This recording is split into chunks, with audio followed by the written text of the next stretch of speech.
Hi everyone, today I'm going to show you how to use a circular knitting machine to make a tube knitted. It could be a scarf or an infinity scarf. You can make mittens and all sorts of little bits and bobs with them.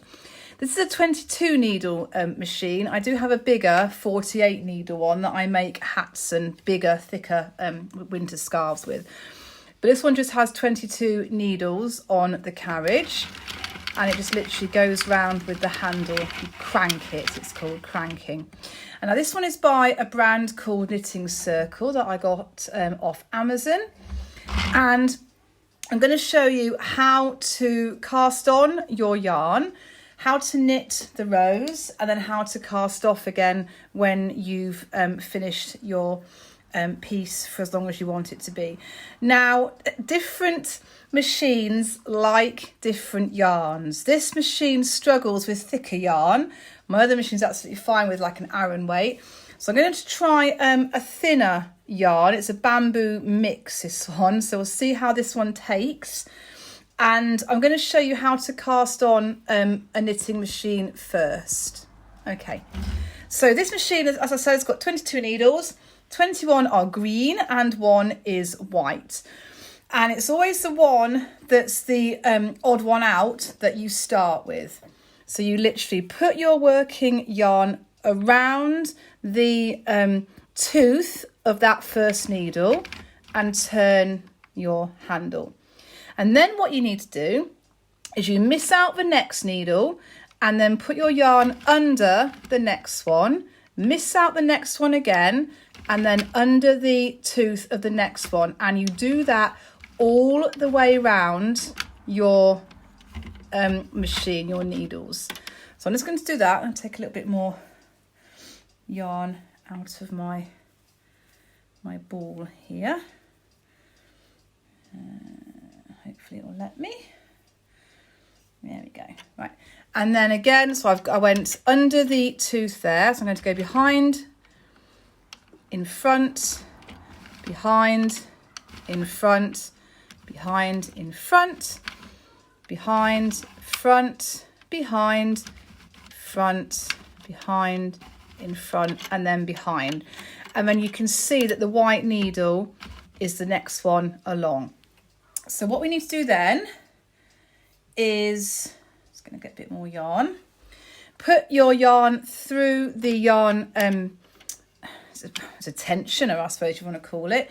Some have them and some don't, and you close the lid there. And then we're going to knit our first row. Now, you need to be very careful when you're knitting these, because as you turn, you've got to make sure that the yarn stays underneath the tooth of every single needle. It's quite tricky, especially if you've got a yarn that's maybe a little bit trickier to use. You haven't used it because it's got tension. So that's my first round done there, because there's my white needle. I'm going to do another row now. And then as you go, you can just speed it up ever so slightly. But you need to make sure, okay, so that's my row 2, because there's my white needle again. You need to make sure that every single base, if you like, of the needles have a stitch on them. If you're missing a stitch, then something's gone wrong, and it's called a drop stitch, and you either need to take it off and start again, or try and find where the stitch went. And that's always rather tricky. So I'm going to do a couple more rows, trying to make sure that all the stitches stay on the ends. Okay, so there's the white. So that was row 3. I'll do one more, and then I'll come back when I've made it slightly longer, and so you can see what it looks like as you knit your rows. Okay, there we are. So that was the 4th one. So I'm just going to stop there. I'll knit a few more rows, and then you can see how it looks when it's a little bit longer. Okay, so I've probably done about 30 rows or so now, and you can see this is the inside of my knitting. And if I pull through, I'll do it very carefully, you can see what the outside is going to look like. So it's quite a nice pattern. So what I'll do is I'll just finish this off. I'm probably going to make it into a little, maybe a scarf or even like a little headband perhaps. So I'll do it a little bit longer and then I'll cast it off and then you can see what the finished article looks like. Okay, so I'm back now and I've done about, I think it's about 18 inches. This one doesn't have a row counter on it, but if I can measure from the top and then measure all the way down, stretching it out, I'm on about 18 inches. So I'm going to stop there because it will stretch quite a bit more when it comes off of the actual bed itself. And now we've got a slightly more tricky part of taking the the stitches off the actual needles without losing any. So what you need to do is cut a good length of your yarn, enough to probably go round a couple of times, I would say. So I'm going to go round twice. I'm going to go back here and then snip. And then what you need to do is you take your yarn out of the yarn guide and then you thread your needle with it, which is my needle, sorry, is just here. And you literally put it through, oops, if mine will go, bear with me.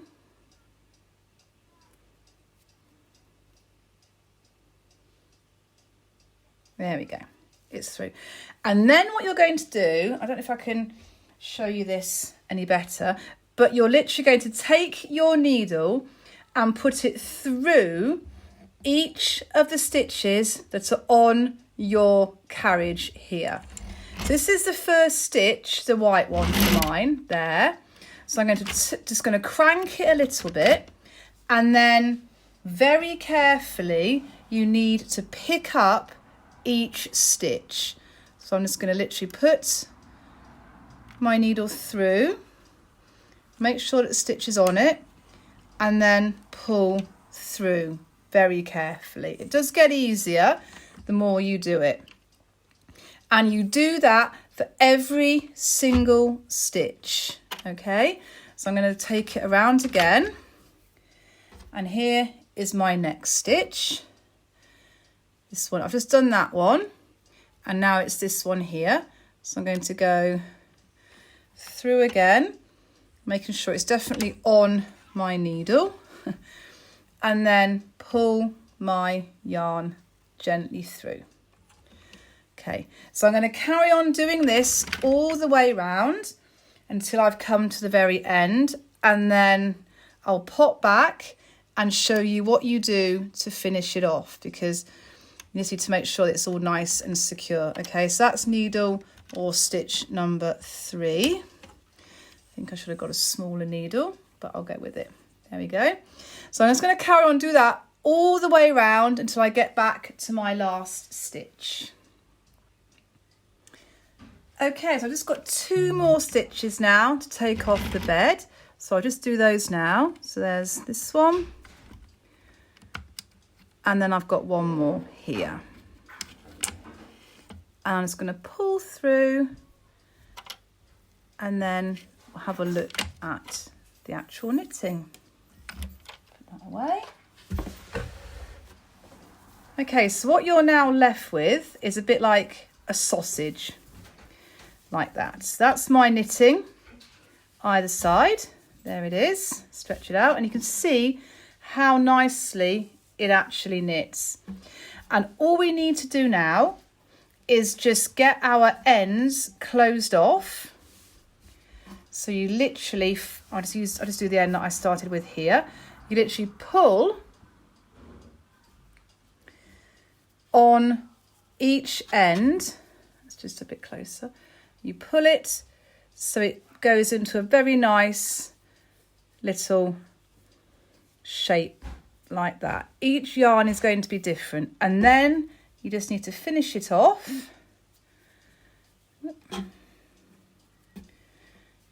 Okay, so I'm just going to put a couple of stitches through the middle just to secure it.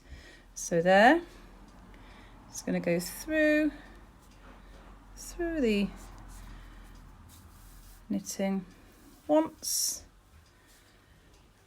and then I'll go through one more time, and then I'll just secure it with another knot. Okay, so I'm just going to pull that one just through there. This yarn is very thin, so I keep losing bits of it, and now, yeah, so there we go. So just pull that through like that, and then chop the end, and then do exactly the same at the other end. So pull it all through. It does come together. Don't pull too hard on it though, otherwise you might end up breaking your actual yarn. So again, you can see that it's come through quite nicely. And again, all you need to do is just secure it. So I'll just do that now, and I'll show you how it looks at the end. Okay, so I've secured both ends now, and what I can do, and what I probably will do, is I will secure both of these ends together here and just stitch, and I'll probably put a button on, and that can be a very cute headband. I hope you've enjoyed my little tutorial, and I'll see you on the next one. Take care, bye.